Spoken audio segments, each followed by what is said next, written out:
ओम शांति। 24 जुलाई 1968 की वाणी चल रही थी। पहले पेज के मध्यांत में बात चल रही थी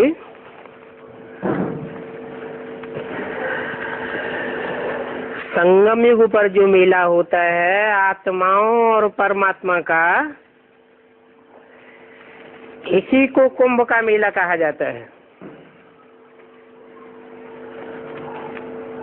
कुंभ ज्ञान कलश को कहा जाता है।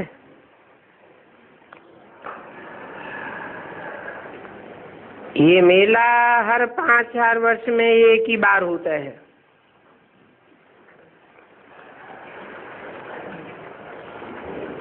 वो पानी में स्नान करने का मेला तो अनेक बार मनाते आए हैं।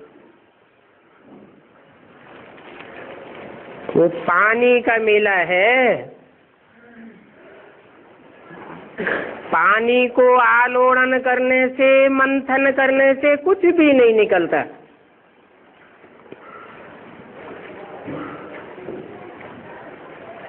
ज्ञान सागर बाप जो ज्ञान जल देते हैं,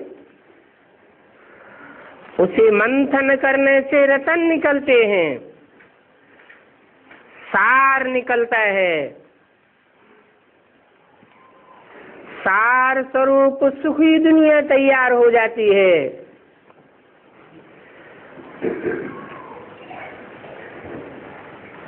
वो पानी का मेला है भक्ति मार्ग, और ये ज्ञान का मेला है ज्ञान मार्ग।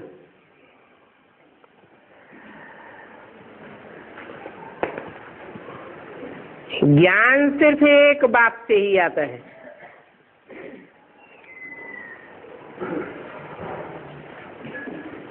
और अज्ञान रूपी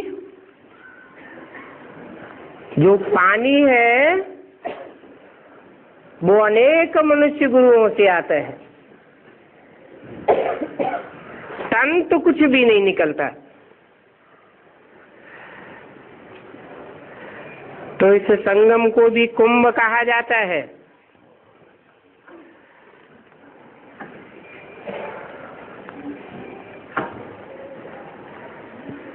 मनुष्य गुरु जो कुंभ का मेला लगाते हैं वो झूठा कुंभ है। वास्तव में वहां इलाहाबाद में कोई 3 नदियां हैं नहीं। कहते हैं सरस्वती नदी गुप्त है।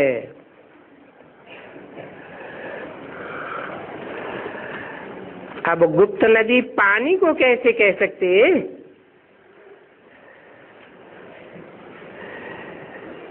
कितने मूर्ख बन जाते हैं।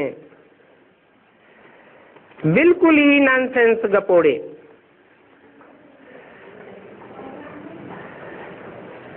अभी बाप बैठ समझाते हैं तुम्हारा यह ज्ञान गुप्त है।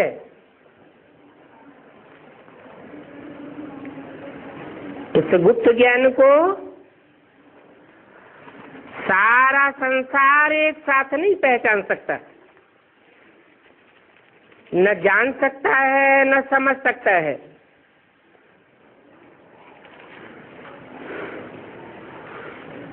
प्रत्यक्ष हो जाए तो सबको पता लग जाए।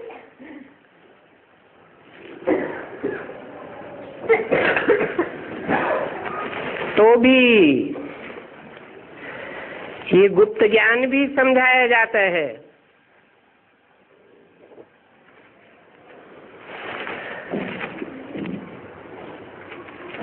बताया जाता है इस गुप्त ज्ञान से तुम विश्व की बादशाही ही लेते हो, और इसमें कोई ढोल मजीरा, नाच तमाशा, गीत आदि कुछ भी नहीं।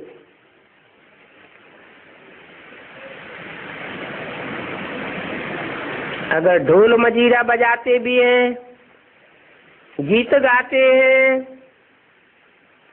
डांस करते हैं, तो समझो भक्ति मार्ग ही है।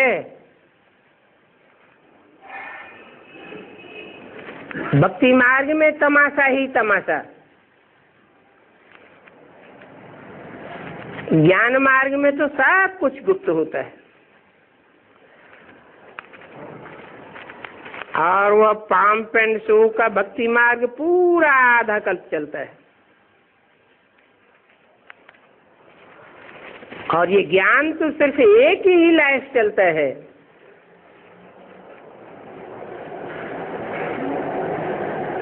जिसकी प्रारब्ध सतयुग त्रेता 2 युगों में मिलती है, वहां ज्ञान नहीं चलता है। ज्ञान की प्रारब्ध चलती है। और भक्ति तो द्वापर कलयुग से चली आई है। ज्ञान सिर्फ एक ही बार मिलता है, फिर इसकी प्रारब्ध 21 जन्म मिलती है।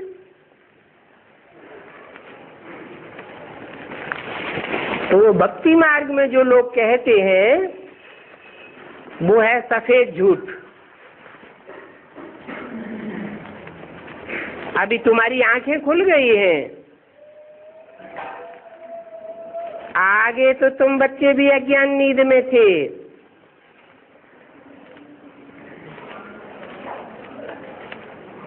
अभी राखी बंधन है, राखी बंधन पर ब्राह्मण लोग राखी बांधते हैं।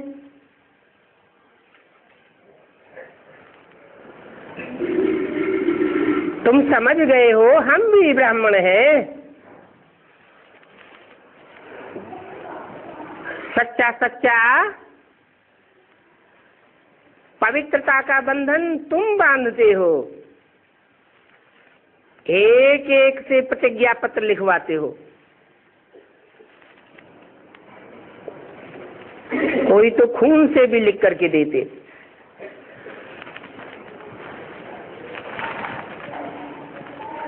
तुम्हारी सारी है प्रैक्टिकल बात।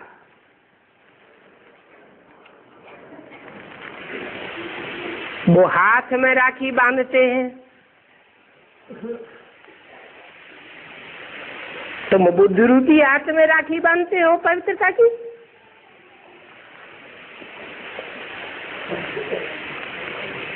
वो ब्राह्मण तो कुख वंशावली है,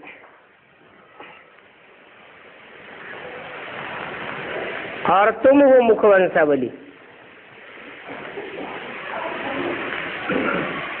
कुख गोद को कहा जाता है।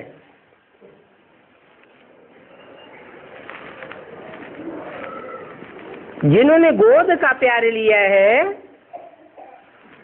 उनको गोद ही याद आती रहती है। और तुम तो मुख वंशावली हो। ब्रह्मा के मुख से जो वाणी निकलती है उस वाणी की वंशावली हो। तुम वाणी के आधार पर चलते हो, किसी व्यक्ति के आधार पर नहीं चलते हो। भगवान आकर के मुख से ही ज्ञान सुनाते हैं।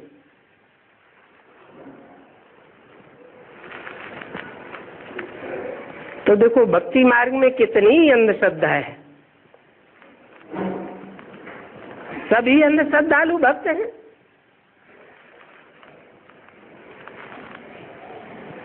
भक्ति की दलदल में फंसे हुए हैं।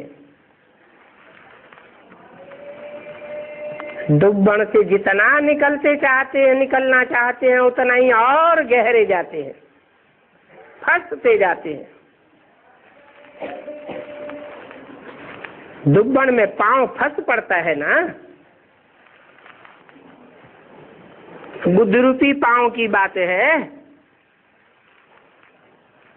फंसा हुआ पांव निकलता ही नहीं। तो भक्ति मार्ग में है दुब्बण।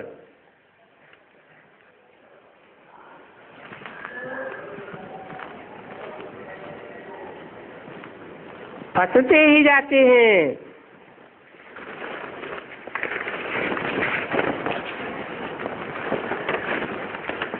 फंसते फंसते एकदम गले तक आ जाते हैं। तब फिर बाप आते हैं बचाने के लिए।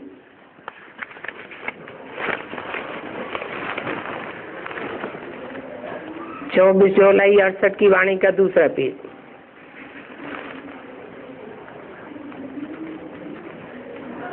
तो बाप फिर चोटी पकड़ करके उठाते हैं। तुम ब्राह्मण चोटी हो ना,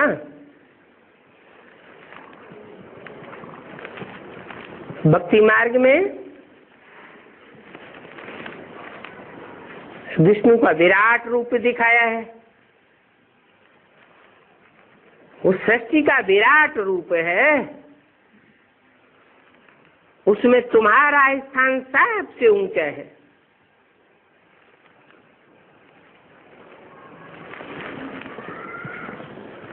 चोटी के ब्राह्मण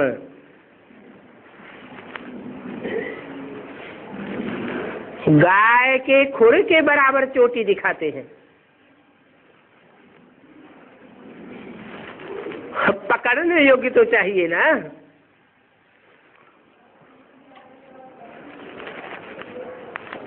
अभी बंदर बुद्धि मनुष्य रक्षा बंधन का भी अर्थ समझते नहीं। उनको समझाने की बहुत मेहनत करते हैं, और करोड़ों मनुष्य हैं, एक एक के पास जाकर के गहराई तक समझाने में मेहनत लगती है।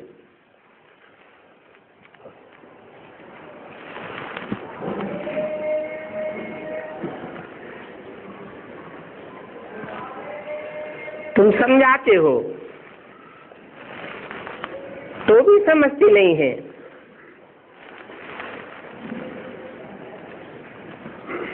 तुम्हारी बदनामी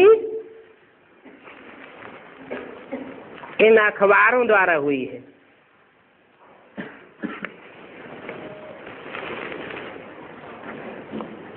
छाप देते हैं, ये भगाते हैं, घर बार छुड़ाते हैं, बहन भाई बनाते हैं। अभी भक्ति मार्ग में लिख दिया है, भागवत में कृष्ण ने भगाया,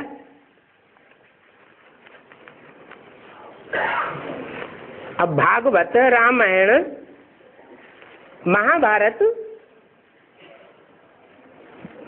कहाँ की बातें लिखी हुई है?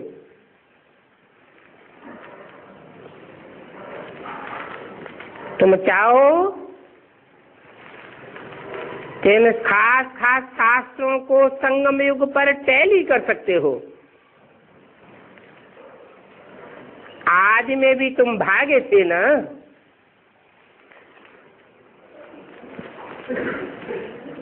वो थी अधूरी भागवत, फाउंडेशन था। अभी होगी पूरी भागवत। पहले तुम सिंध से कराची में गए,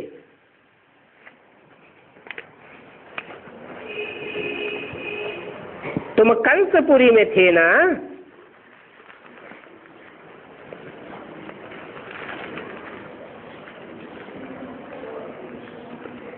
तो ये हो गया होवनहार कृष्ण। किसकी तरफ इशारा किया यह कह करके?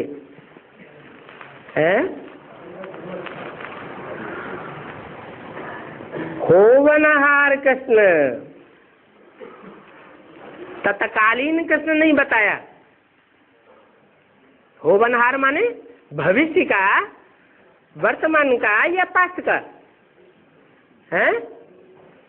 भविष्य के तरफ इशारा किया कि यही आत्मा भविष्य में जाकर कृष्ण के रूप में संसार में प्रसिद्ध होती है। चित्रों में भी दिखाते हैं ना, ये स्वर्ग में आने वाला है,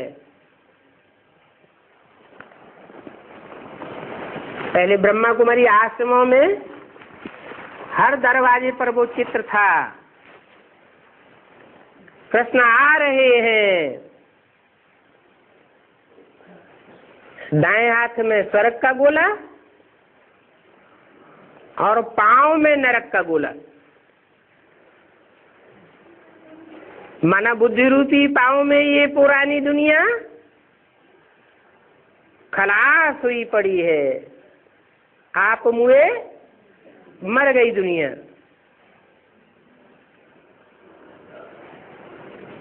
हथेली में स्वर्ग का नक्शा दिखाया है, माने बुद्धि रूपी हाथ में नई दुनिया की पूरी प्लानिंग आ जाती है।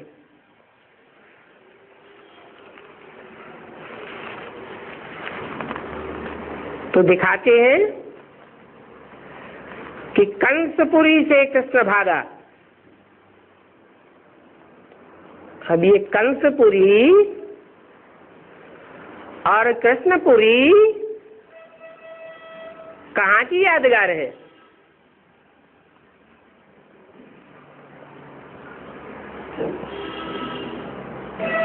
ये कंसपुरी का प्रैक्टिकल चरित्र कब होता है? पहले कंसपुरी होती है या कृष्णपुरी होती है?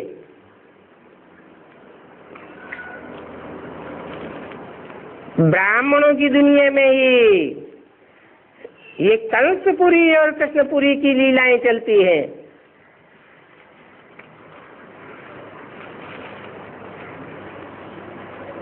रामायण की कथा भी अभी चल रही है प्रैक्टिकल में।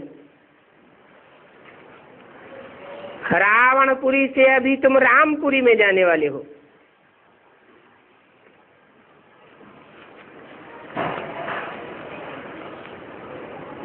कृष्ण के लिए दिखाते हैं भगाया,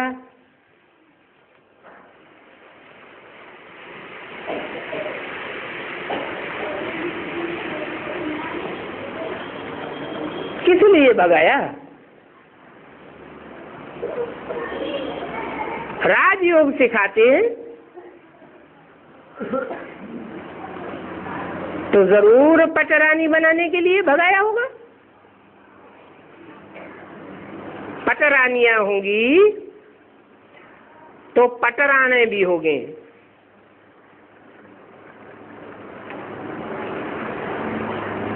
प्रवृत्ति की माला तैयार करते हैं।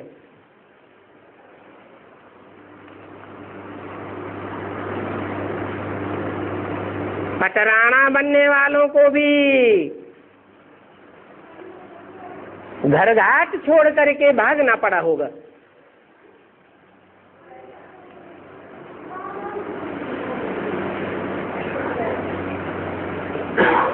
शुरू की बातें कितनी फैल गई है।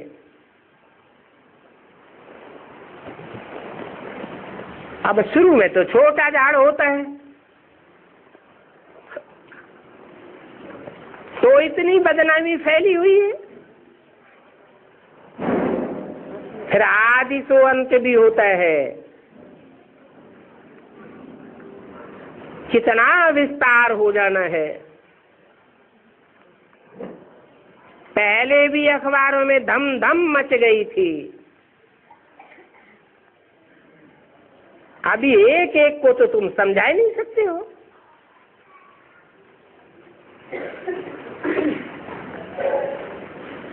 अंत में फिर तुमको ये अखबारें ही काम आवेंगी।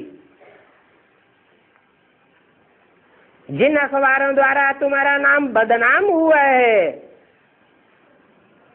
वो ही अखबार वाले जब समझेंगे तो तुम्हारा नाम वाला हो जाएगा।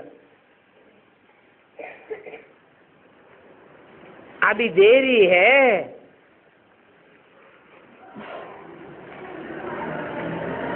कब की वाणी है?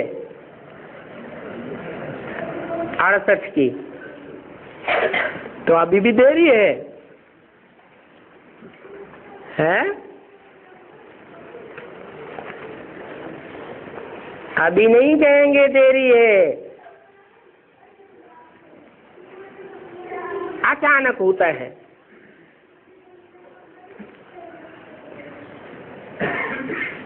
तो बाप कहते हैं कि अभी क्या करें जो सभी समझें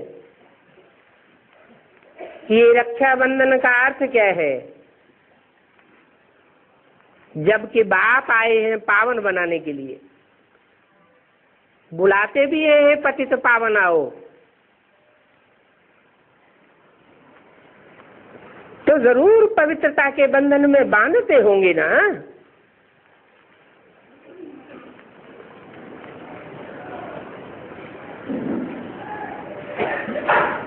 बाप पावन बनाने के लिए आए हैं, तब तुमने प्रतिज्ञा की है, जरूर पतितों को पावन बनाने वाले ने राखी बांधी होगी। तुमसे प्रतिज्ञा ली होगी। ये प्रतिज्ञा ही रक्षाबंधन की प्रतिज्ञा की निशानी है। ऐसे तो भक्ति मार्ग में जो भी उत्सव हैं सभी संगम युग के ही हैं, परंतु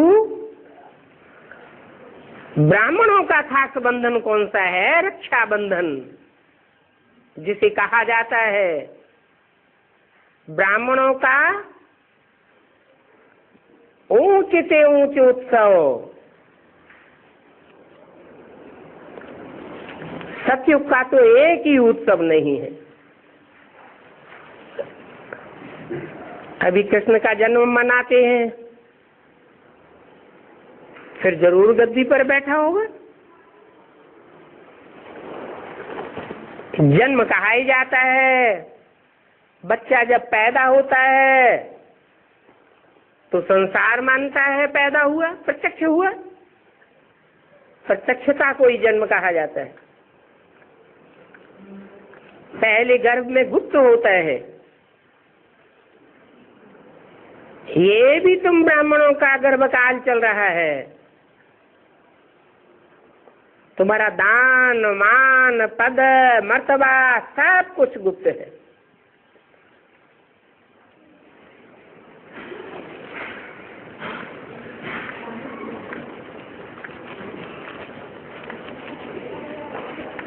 कृष्ण का जन्म का दिखाते हैं, कोरोनेशन का कब दिखाते नहीं है। सतयुग आदि में जो लक्ष्मी नारायण थे उनका कोरोनेशन हुआ होगा।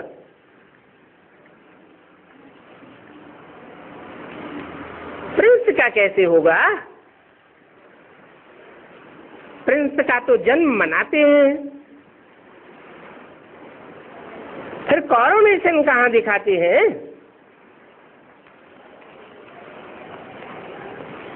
दीपावली कोरोनेशन पर होती है। तो रामायण में राम के लिए दिखाया है कि दीपावली के अवसर पर कोरोनेशन हुआ। कृष्ण का नहीं दिखाते हैं। कृष्ण तो बच्चा है, कोरोनेशन कैसे दिखावेंगे?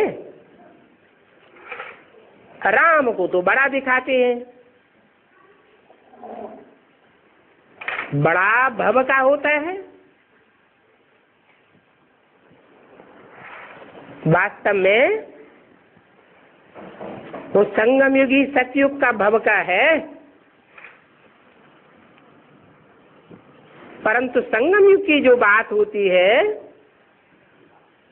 वो वहां सतयुग में नहीं होती है। तो अभी घर घर में सोझरा यहाँ होना है। एक एक मनुष्य आत्मा का आत्मा रूपी दीपक जगेगा।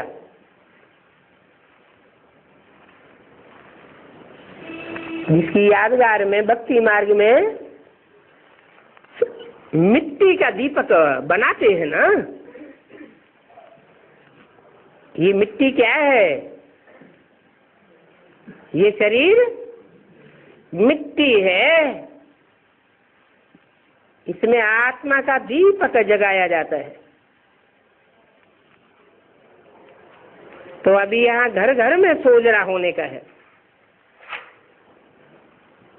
वहां सतयुग में तो दीपमाला नहीं मनाते हैं।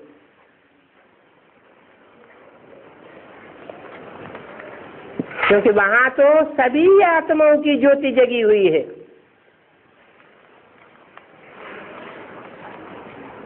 वहां सिर्फ कॉरोनेशन मनाया जाता है, दीपमाला नहीं। बाप भी कहते हैं जब तक तुम आत्माओं की ज्योति नहीं जगी है, परमानेंट ज्योति जगी होनी चाहिए, तभी घर वापस जा सकेंगे।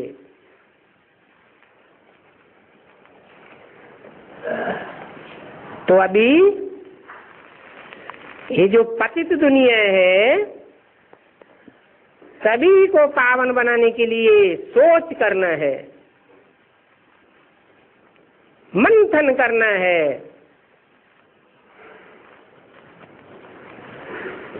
बच्चे सोच करके जाते हैं बड़े बड़े आदमियों के पास समझाने के लिए। ये भी बच्चे जानते हैं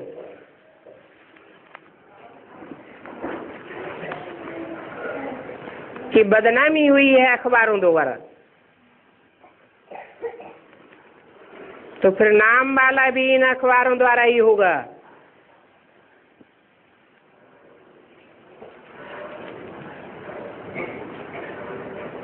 नाम बदनाम करने वाले बाहुबल दिखाते हैं। धन का बल भी बाहुबल से आता है। तुम भी अखबारों में थोड़ा पैसा डालो तो अच्छा डालेंगे, परंतु तुम सब हो गरीब। बाप तो तुम गरीब निवाज बच्चों के लिए आया हुआ है। कहते हैं सांच को आंच नहीं है, सच्चाई तो सर के ऊपर चढ़ करके बोलती है।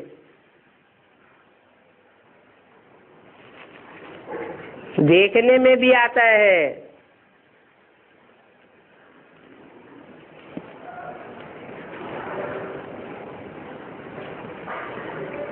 तुम्हारी एडवांस पार्टी को डाउन करने के लिए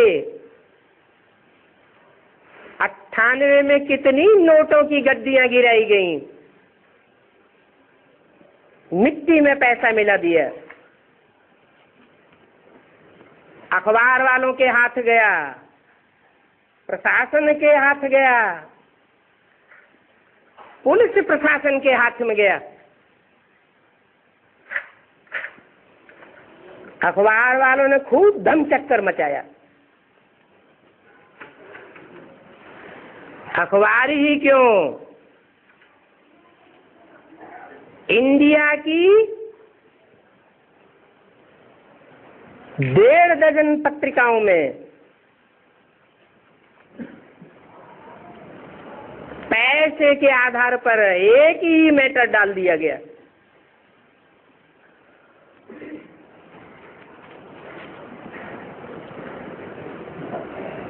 तो अच्छी खासी तुम्हारी बुराई छापी गई।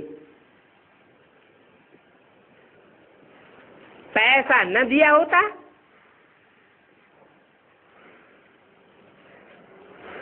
तो थोड़ा ही करते। अभी तुम पैसे कहां तक बैठ करके देंगे? तुम्हारे पास तो इतने पैसे हैं ही नहीं। ये पैसा दे करके काम कराना, ये भी तो रिश्वत है ना। ये भी बेकायदे हो जाता है।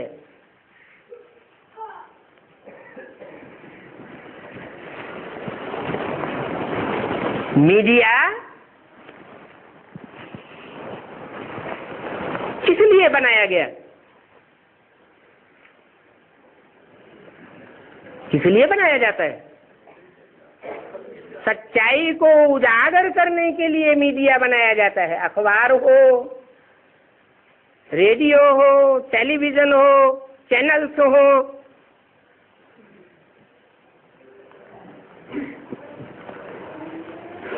परंतु अगर ये उल्टा काम करने लग पड़े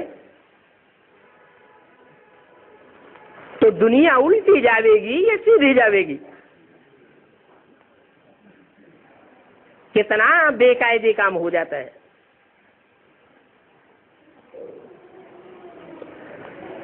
आजकल तो रिश्वत के बगैर इंडिया में काम होता ही नहीं।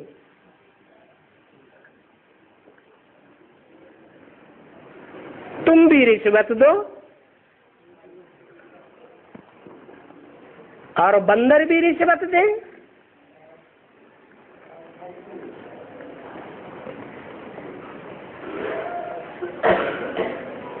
तो फिर बंदरपना कैसे ठीक होगा? तुम तो बंदर से मंदिर लायक बनने वाले हो। तुम ऐसा काम नहीं कर सकते।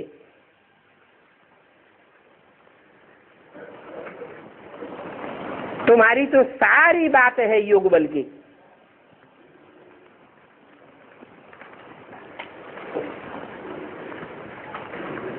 वो नोटों की गद्दियां थमाते हैं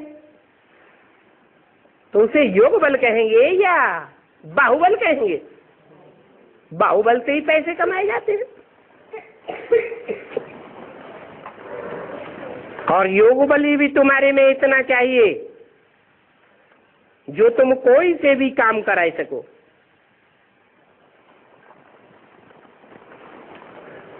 ज्ञान बल तो तुम्हारे में अभी भी है,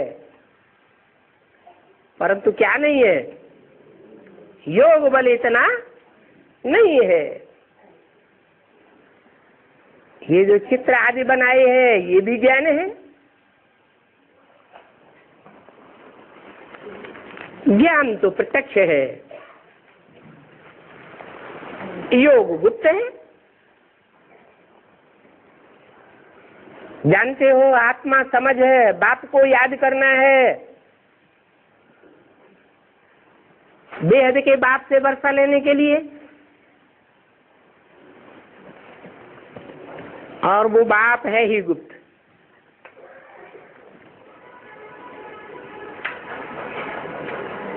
जिस गुप्त बाप से तुम वर्षा लेकर के विश्व के मालिक बनते हो,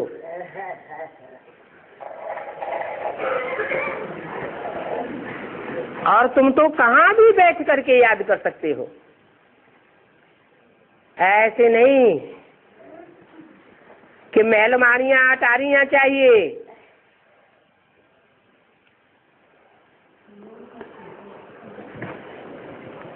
सजा हुआ योग भवन चाहिए।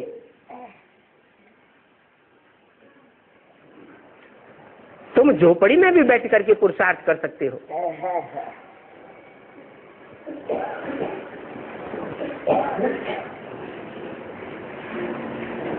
तो ऐसे नहीं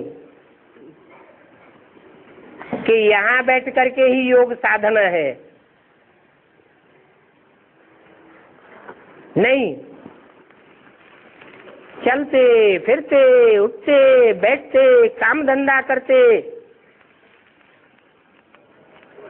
कहीं भी याद करने की प्रैक्टिस करनी है। ऐसे तो ज्ञान और योग दोनों सहज हैं।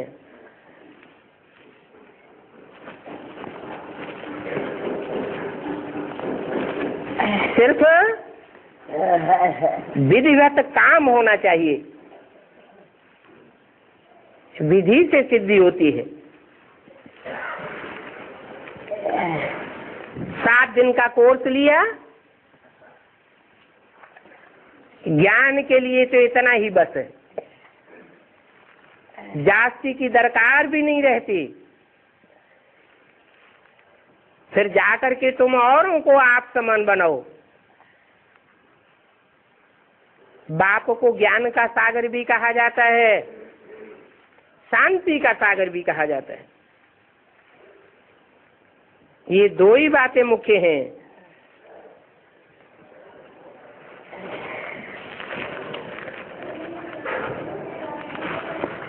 इस ज्ञान और योग से तुम शांति का वर्षा लेते हो, क्योंकि आत्मा पवित्र बन जाती है।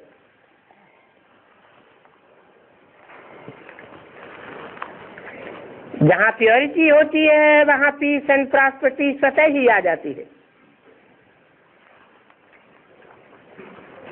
तो ये सभी समझने की बातें हैं। इसे समझने के लिए शास्त्र आदि की दरकार नहीं रहती है।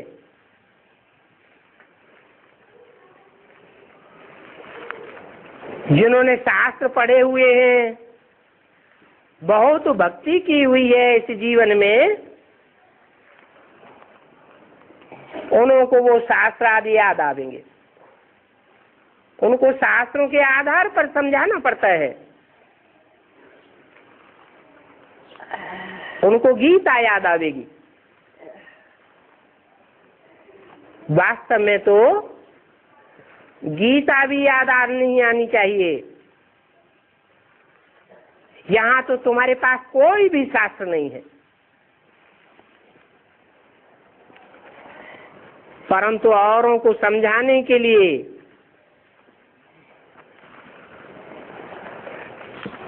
ये शास्त्र आदि के रेफरेंस देने पड़ते हैं। और तुम्हारी याद भी बड़ी सूक्ष्म है। भले बाहर जाकर के तुम बच्चे योग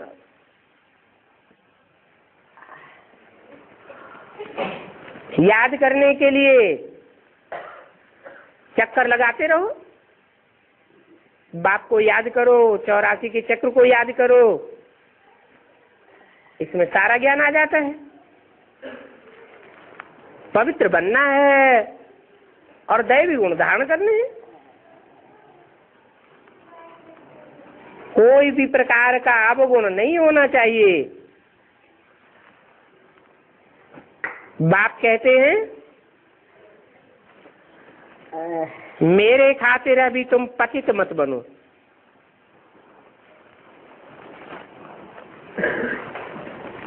भले स्त्री सामने हो, तुम अपन को आत्मा समझ बाप को याद करो। प्रैक्टिस डालो, देखते हुए भी न देखो। हम तो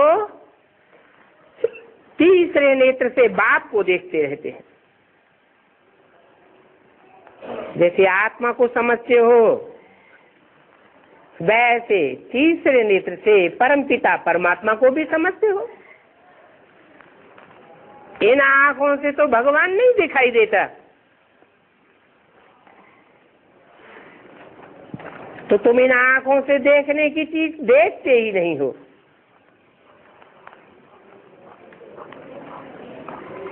कई तो जानते भी नहीं है कि आत्मा क्या है।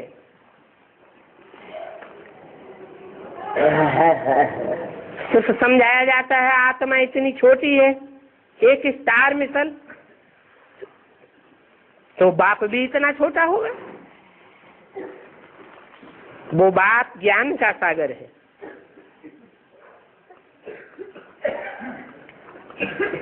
तुमको भी इतना सूक्ष्म बनाते हैं। सूक्ष्म में ज्यादा ताकत होती है ना, तो तुम भी ज्ञान के सागर बन जाते हो। जितनी बुद्धि तुम्हारी सूक्ष्म बनती है, इतनी और धर्म वालों की नहीं बनती।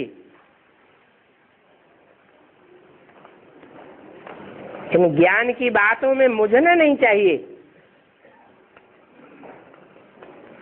वो परम पिता है, उस परम पिता का नाम तो आत्मा ही है, और आत्माओं का नाम नहीं होता है।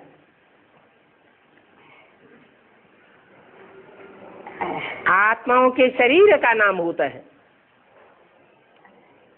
परंतु जो आत्माओं का बाप है उसकी आत्मा का ही नाम है शिव। वो सदैव ज्योति बिंदु है, परंतु परम धाम में रहते हैं, इसलिए उनको कहा जाता है परम पिता। तुम भी परम धाम में रहते हो, परंतु तुम्हारी आत्मा की सूक्ष्म स्टेज के अनुसार नीची अथवा ऊंची स्टेज होती है। परम पिता तो है परे से परे। अभी नंबरवार पुरुषार्थ अनुसार तुम ज्ञान ले रहे हो।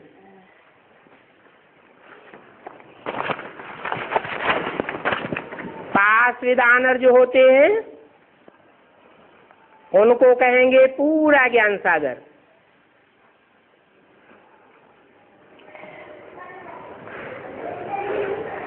चौबीस जुलाई 1968 की वाणी का 3रा पेज। तो बाप भी ज्ञान सागर और तुम भी ज्ञान का सागर।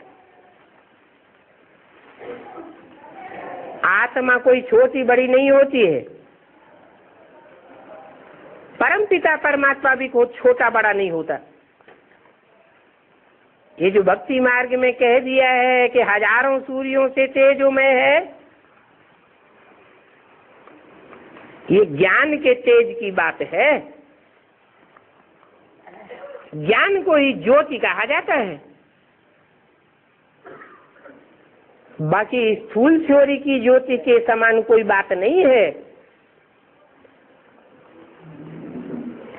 भक्ति मार्ग में तो जिस रूप से याद करते हैं वो साक्षात्कार हो जाता है। गणेश का चित्र उठा करके उस रूप में याद करते हैं तो गणेश का साक्षात्कार हो जाता है। बाकी है तो कुछ भी नहीं कि भगवान गणेश है, हनुमान है, राम है, कृष्ण है, क्रिश्चियंस का जागती अग्नि की ज्योति यहोवा है। नहीं, वास्तव में ज्ञान में साक्षात्कार की जरूरत भी नहीं है। सिर्फ बात बुद्धि में बैठनी चाहिए, समझ चाहिए। आत्मा का साक्षात्कार हो या परमात्मा का साक्षात्कार हो, बात तो एक ही हो जाती है। तो ये सभी समझने की बातें हैं। अभी बेसमझ से समझदार तुमको बनना है।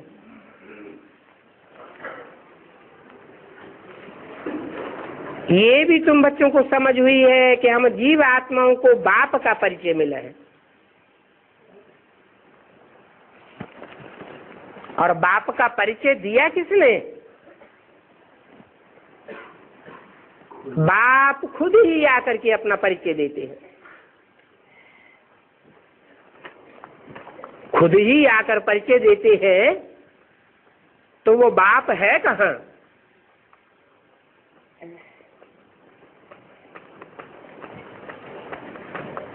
उनका नाम रूप गुण धाम सब बताना पड़े, सारी बायोग्राफी जाननी चाहिए।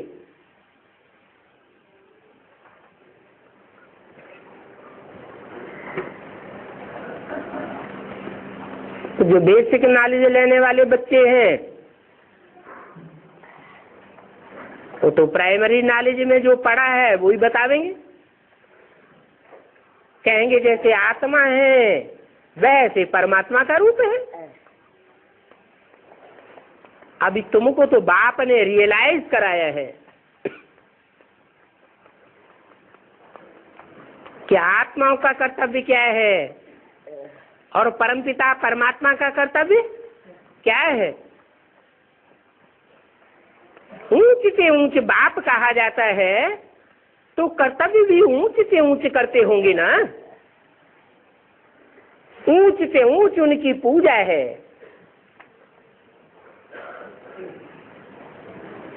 जितनी सार्वभौम पूजा भक्ति मार्ग में परम पिता परमात्मा की संसार में हुई है हिस्ट्री में, उतनी पूजा और किसी की नहीं होती है। ये पूजा ही उनकी एवर प्योरिटी को साबित करती है। वो बाप एवर प्योर है, इसलिए आकर के हमको प्योर देवता बनाते हैं। तो बाप ने तुमको अपने स्वरूप का रियलाइजेशन दिया है। कहते हैं मैं ही पतित पावन ज्ञान का सागर हूं, और अपने टाइम पर आकर के सभी की सदगति करता हूं। ऐसे नहीं कोई एक या दो चार की सदगति होती है।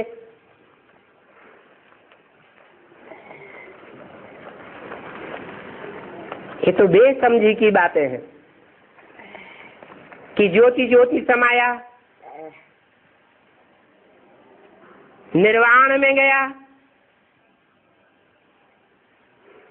तो कोई एक दो जावेगा क्या? सारी दुनिया ज्ञान की ज्योति में समाई जाती है। तो ये समझ और बेसमझ का खेल है।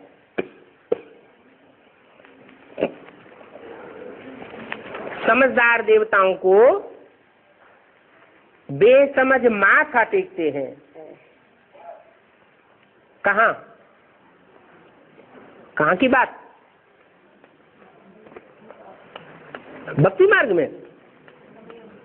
भक्ति मार्ग में भी माथा टेकते हैं और संगम युग में भी माथा टेकते हैं। माथा टेकने का मतलब कोई टिपर धरती से लगाना नहीं।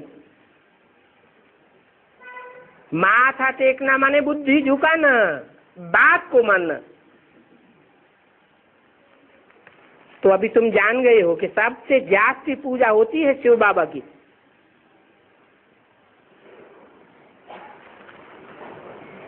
तो जरूर सबसे जास्ती प्योरिटी का प्रूफ दिया होगा ना। 33 करोड़ देवताएं हैं, नंबरवार पूजा होती है। जिसने जिसने जितनी जितनी प्योरिटी को धारण किया उतनी उनकी पवित्रता की पूजा होती है।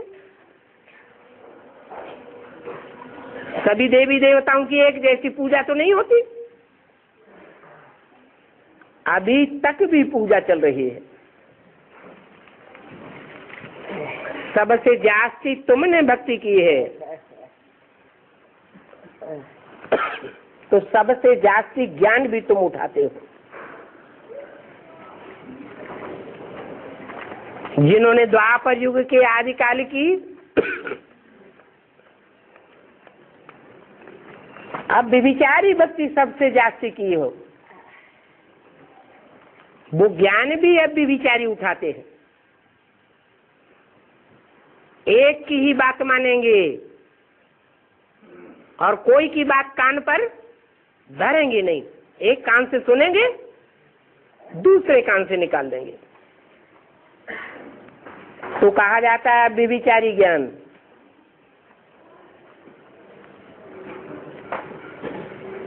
ज्ञान भी सतो रजो तमो से पसार होता रहता है। जैसे दुनिया की हर चीज 4 अवस्थाओं से पसार होती है।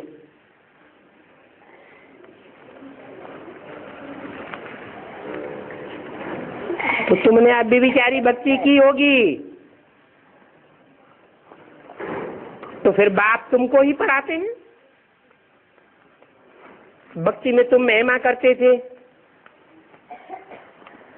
ज्ञान का सागर है, प्यार का सागर है, सिर्फ महिमा गाते थे, प्रैक्टिकल में अनुभव थोड़े ही करते थे कि भगवान कैसे प्यार का सागर है, कैसे ज्ञान का सागर है। अभी तो तुम प्रैक्टिकल में अनुभव करते हो। प्रैक्टिकल होता ही है साकार शरीर के द्वारा। जानते हो हमको बाप प्रैक्टिकल में पढ़ाई रहे हैं। फिर से ज्ञान की प्रारब्ध हम सत्युग में पावेंगे।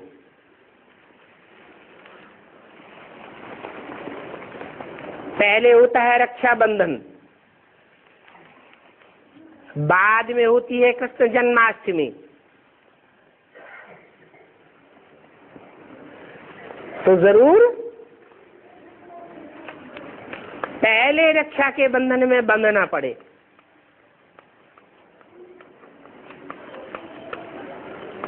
पवित्रता का बंधन जब तक नहीं बांधा है तब तक प्रत्यक्षता नहीं हो सकती। प्रत्यक्षता रूपी जन्म जैसे रुका हुआ है।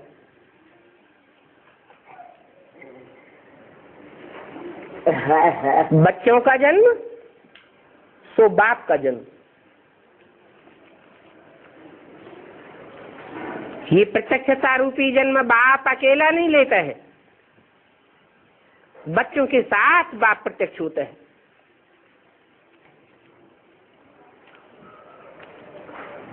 तो पहले है रक्षाबंधन, बाद में है जन्माष्टमी, कृष्ण जन्माष्टमी, और फिर होता है दशहरा।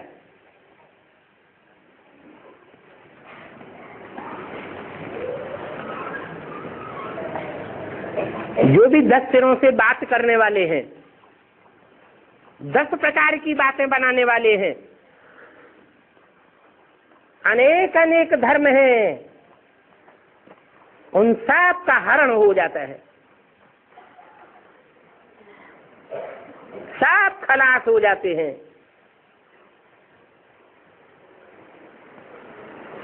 रामलीला खेलते हैं तो दशहरा मनाते हैं ना। तो अब तुमने जाना है कि वास्तव में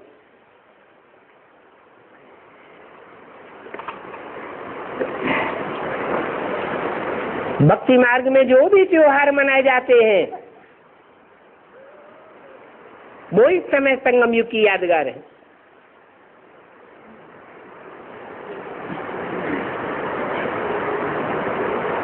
वास्तव में दशहरा के पहले तो कृष्ण आ न सके। दशहरा पहले होना चाहिए, फिर कृष्ण आना चाहिए। तो ये हिसाब भी तुमको निकालना पड़ेगा। पहले तो ये हिसाब की बातें तुम कुछ भी नहीं जानते थे। अभी बाप तुमको कितना समझदार बनाते हैं। बेसमझ को टीचर बैठ करके समझदार बनाता है ना।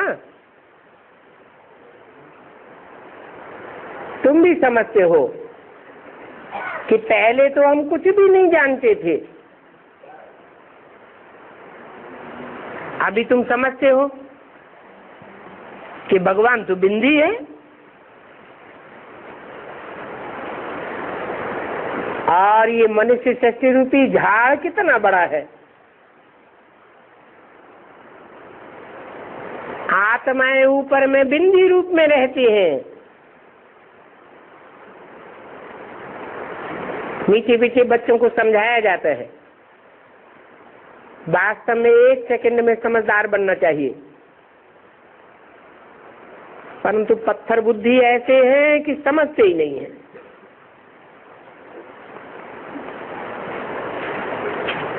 तुम जानते हो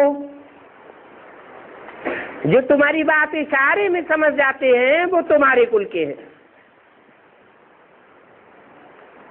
नहीं समझते हैं तो पत्थर बुद्धि है तो ज्ञान 1 सेकंड की बात। हद का बाप तो तुमको जन्म जन्मांतर मिलता रहा,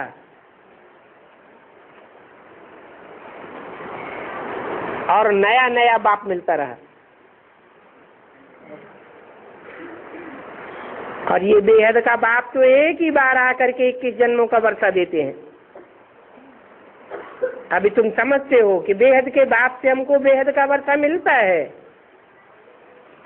हमारी आयु भी बड़ी हो जाती है।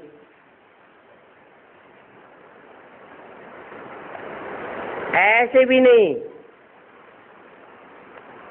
कि वहां 21 जन्म कोई एक ही बाप रहेगा, नहीं। हाँ, तुम्हारी आयु बड़ी हो जाती है। उस लंबी आयु में भी तुम कभी दुख नहीं देखते हो। पिछाड़ी में तुम्हारी बुद्धि में ये ज्ञान जा करके रहेगा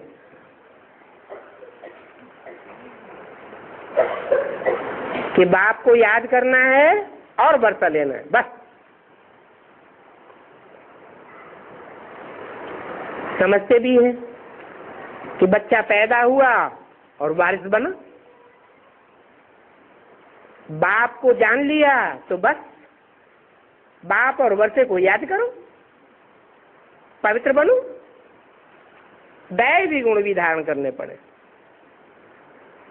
तो बाप और वर्षा कितना सहज है। तुम्हारी अहम ऑब्जेक्ट सामने खड़ी है, अभी बच्चों को विचार करना है कि हम अखबारों द्वारा कैसे किसी को समझावें। ये त्रिमूर्ति का चित्र भी देना पड़े, क्योंकि समझाया जाता है ब्रह्मा द्वारा स्थापना। काहे की स्थापना है? ब्रह्मा द्वारा स्थापना, तो किस बात की स्थापना? नई दुनिया की स्थापना। मोटा मोटा समझाते हैं ना, ब्रह्मा द्वारा नई दुनिया बनाई जाती है, शंकर द्वारा पुरानी दुनिया का विनाश होता है। जो नई दुनिया बनाई जाती है विष्णु द्वारा उसकी पालना होती है। तो पकड़ना पड़े कि ब्रह्मा कहाँ है। ब्रह्मा द्वारा स्वर्ग की स्थापना, नई दुनिया की स्थापना, तो ब्रह्मा तो होना चाहिए ना। और ब्रह्मा अकेला थोड़ा ही सब कुछ करेगा, ब्रह्मा के साथ ब्राह्मण भी चाहिए। ब्राह्मणों को पावन बनाने के लिए बाप आया हुआ है।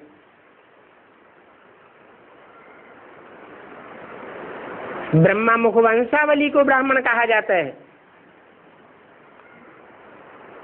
शास्त्रों में भी लिखा हुआ है कि ब्रह्मा के मुख से वेद वाणी निकली।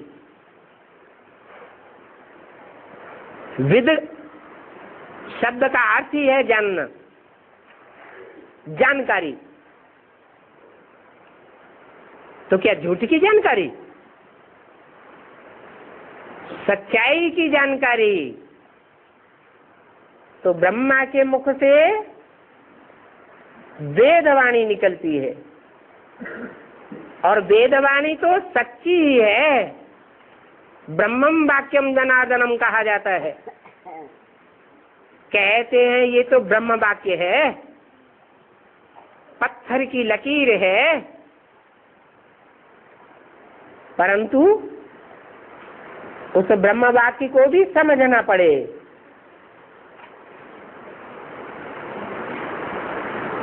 तो भक्ति मार्ग में वेदों की कितनी व्याख्याएं की हुई हैं। वेदों की ऋचाओं की व्याख्या करने के लिए आरण्यक निकले, ब्राह्मण निकले, शतपथ ब्राह्मण वगैरह, फिर उपनिषद निकले, फिर पुराण निकले।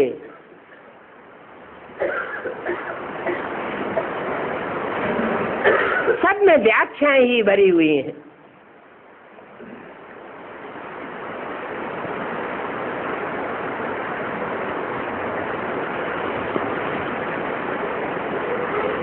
मुख्य बात है पावन बनने की। पावन बनने के लिए ही राखी बांधी जाती है, और पतित पावन बाप भारत को ही पावन बनाते हैं।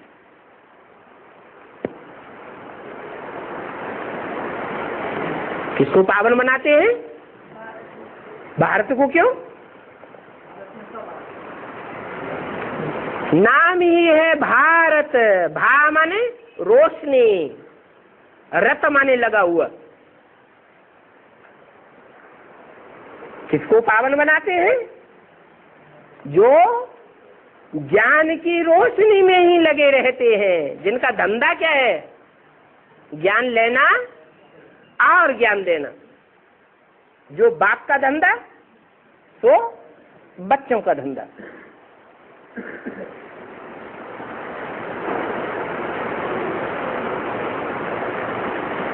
तो बाप तो ज्ञान सूर्य कहा जाता है, रोशनी ही रोशनी। तो बच्चों के जीवन में ज्ञान की रोशनी के लेन देन के अलावा कोई दूसरी चीज नहीं रहनी चाहिए।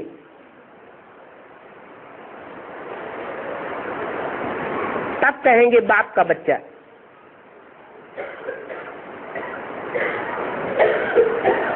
नहीं तो बाप ने तो पहले भी बता दिया,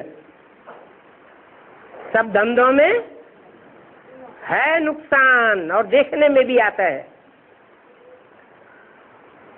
कितने बड़े बड़े कल कारखाने सच्चाई से चलाए जाने वाले भी बंद होते जा रहे हैं। कोई धंधा सरसब्ज नहीं होने पा रहा है।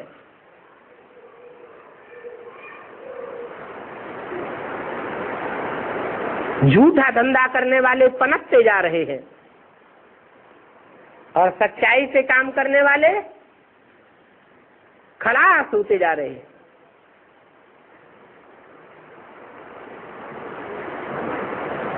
अंजाम क्या होगा?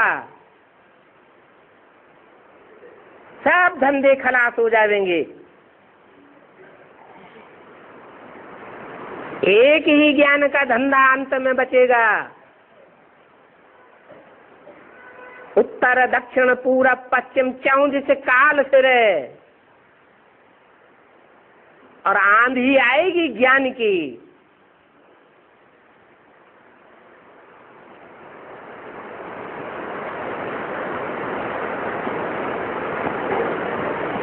अभी तुम्हारे 84 जन्म पूरे हुए। जन्मों का कनेक्शन शरीर से है। अब ये 5 तत्वों की दुनिया तामसी बन चुकी। 84 जन्म पूरे हुए।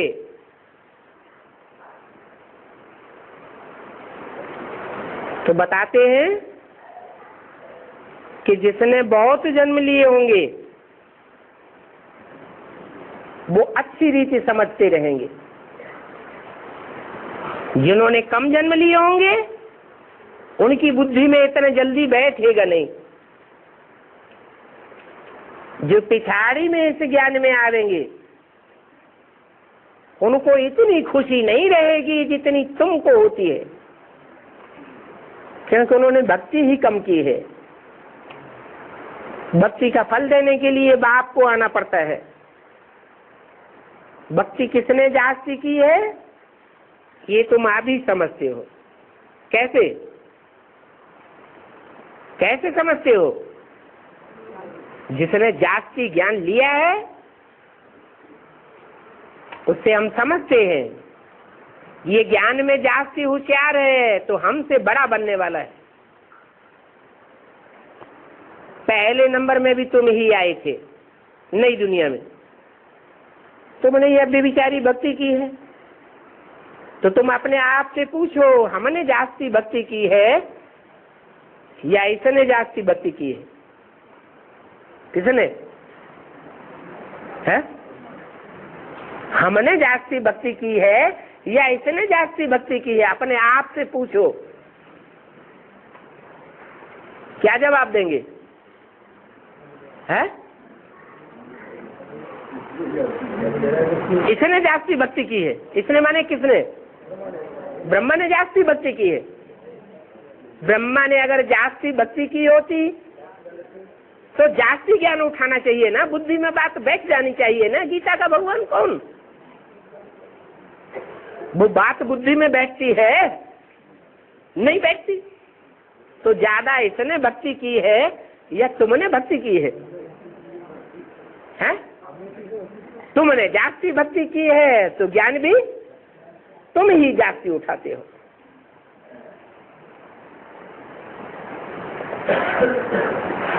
बाबा नाम तो नहीं लेते हैं। कुमार का है, जनक है, मनोहर है, गुलजार है, ये सब नंबरवार तो होते ही हैं। है? नंबरवार जन्म लेंगे या एक साथ नहीं सृष्टि में आ जाएंगे? तो नंबरवार जन्म लेंगे। जब नंबरवार जन्म लेंगे तो कम जन्म होंगे या बराबर जन्म होंगे इनके? हैं? कोई के जास्ती जन्म होंगे, कोई के कम जन्म होंगे। यहाँ तो नंबरवार नहीं बिठाए सकते हैं। कहाँ है? कहाँ की बात बताई? यहाँ माने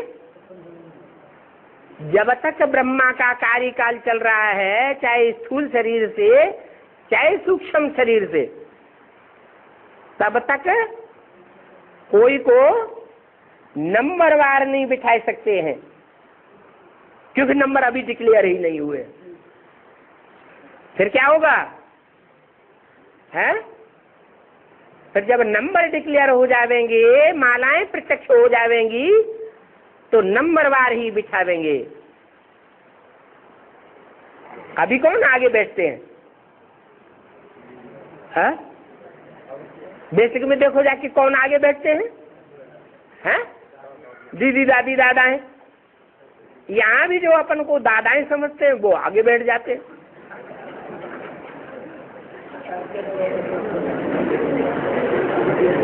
बल पीछे आवेंगे, क्लास में बाद में आवेंगे तो भी आगे आगे बैठ जाएंगे।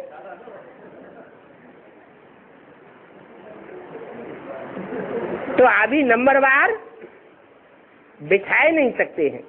तो विचार करना है कि रक्षाबंधन को अखबार में कैसे डालें। वो तो ठीक है, मिनिस्टर आदि के पास जाते हो, रखड़ी बांधते हो, परंतु जाने से कोई फायदा? क्यों है? वो रखड़ी तुम बांधते हो पाई पैसे की, उसके बांधने से वो पवित्र तो बनते नहीं है। कोई पुरुषार्थ नहीं करते पवित्र बनने का, अंजाम भी नहीं करते कि हम पवित्र बनेंगे। और तुम तो अंजाम भी करते हो,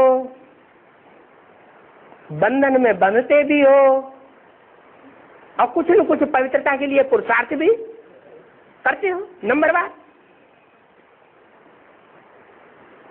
तुम सबसे कहते भी हो पवित्र बनो, तो पवित्र दुनिया स्थापन हो जाएगी। 63 जन्म गटर में पड़े हो, अभी बाप कहते हैं इस अंतिम जन्म में पवित्र बनो। अभी तुम समझो कि जाकिर हुसैन के पास जावेंगे, उनको भी तुम समझावेंगे कि खुदा garden of Allah, garden of flowers स्थापन कर रहा है।